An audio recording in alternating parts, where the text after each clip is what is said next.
ನಾ ಹೇಳೀನಿ ನಿಮ್ಮ ಮ್ಯಾಗ ನೀವು ನಂಬಿಕೆ ಇಟ್ಕೋರಿ 100% ಎಲ್ಲರೂ ಪಾಸ್ ಆಗ್ತೀರಿ. ಎಸ್ಸಾ ಓಕೆ ಸ್ನೇಹಿತರೆ, ನೋಡ್ಬೋದು ಇವತ್ತು 10ನೇ ಡೆಮೋ ರ್ಯಾಲಿ ಒಳಗೆ ನಮ್ಮ ಅಕಾಡೆಮಿ ಹುಡುಗ 4 ನಿಮಿಷ 50 ಸೆಕೆಂಡ್ ಹೊಡೆದಲ್ಲ ಶಿವ ಅಂತೇಳಿ. 9ನೇ ಡೆಮೋ ರ್ಯಾಲಿ 4:59 ಹೊಡೆದಿದ್ದ. ಯಾಕಂದ್ರೆ ನಮ್ಮಲ್ಲಿ ಕಾಂಪಿಟೇಷನ್ ಮತ್ತು ನಾವು ಚಾಲೆಂಜ್ ಆಗಿ ತೊಗೋದಪ್ಪ ಅಂತಂದ್ರೆ 100% ಎಕ್ಸಲೆಂಟ್ ಪಾಸ್ ಆಗ್ತೀವಿ. ಸೊ ನಮ್ಮ ಅಕಾಡೆಮಿ ಒಳಗೆ ಪ್ರತಿ ಶನಿವಾರ ಡೆಮೋ ರ್ಯಾಲಿ ಇರ್ತದೆ. ಎಸ್ ಸರ್ನು ಪ್ರತಿ ಸಲ ಶನಿವಾರಕ್ಕೊಮ್ಮೆ ಡೆಮೋ ರ್ಯಾಲಿ ಇರ್ತದೆ. ಈ ಡೆಮೋ ರ್ಯಾಲಿ ಪ್ರತಿಯೊಬ್ಬರು ಅಗ್ನಿವೀರ ವಾರಿಯರ್ಸ್ಗಳು ಬಂದು ಜಾಯ್ನ್ ಆಗ್ಬೋದು. ನಮ್ಮಲ್ಲಿ ನೋಡ್ಬೋದು ನಮ್ಮ ಕಡೆಯಿಂದ ಯಾರೆಲ್ಲ ಎಕ್ಸಲೆಂಟ್ ಪಾಸ್ ಆಗ್ತೀರಿ ಅವ್ರಿಗೆ ಕೂಡ ಮೆಡಲ್ ಇರ್ತದೆ.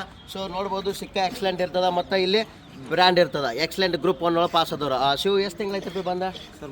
ನಾನು ಟಿ ಎ ಬರ್ತಿ ಬಂದಿ ಸರ್. ಸರಿ ಟಿ ಎ ಬರ್ತಿ ಫಸ್ಟ್ ಹೈಟ್ ಫೇಲ್ ಐತ್ರಿ, ಮತ್ತೆ ರಿಟರ್ನ್ ಬಂದೇನಿ ಸರ್. ಈಗ ನಾ ಕಂಟಿನ್ಯೂ ಪ್ರಯತ್ನ ಮಾಡಿ 3 ತಿಂಗಳು ಅಷ್ಟೇ ಹೈಟ್ ಕೂತದ. ಈಗ ಸರ್ ರನ್ನಿಂಗ್ ಇಂಪ್ರೂವ್ ಆಗತ್ತೆ. ಅದಕ್ಕೆ ಇದಕ್ಕೆ ಒಂದೇ ಕಾರಣ ಅಂದ್ರೆ ಹಿಂದೆ ಗುರು ಇರ್ಬೇಕು, ಮುಂದೆ ಗುರು ಇರ್ಬೇಕು. ಇದಕ್ಕೆ ಒಂದೇ ಕಾರಣ, ಅದಕ್ಕೆ ಬಿಟ್ಟೇನೆ.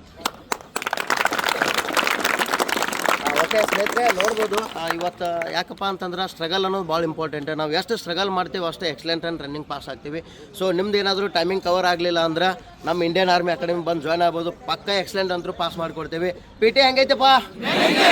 ಎಲ್ಲರೂ ಇಂಪ್ರೂವ್ಮೆಂಟ್ ಆಗಿರಾ? ಓಕೆ, ಇವತ್ತಿನ ಡೆಮೋ ರ್ಯಾಲಿ 15 ಜನ ಎಕ್ಸಲೆಂಟ್ ಪಾಸ್ ಆಗ್ಯಾರ. ಅವ್ರಿಗೆ ಕೂಡ ಜೋರಾದ ಚಪ್ಪಾಳೆ ಬರಲಿ.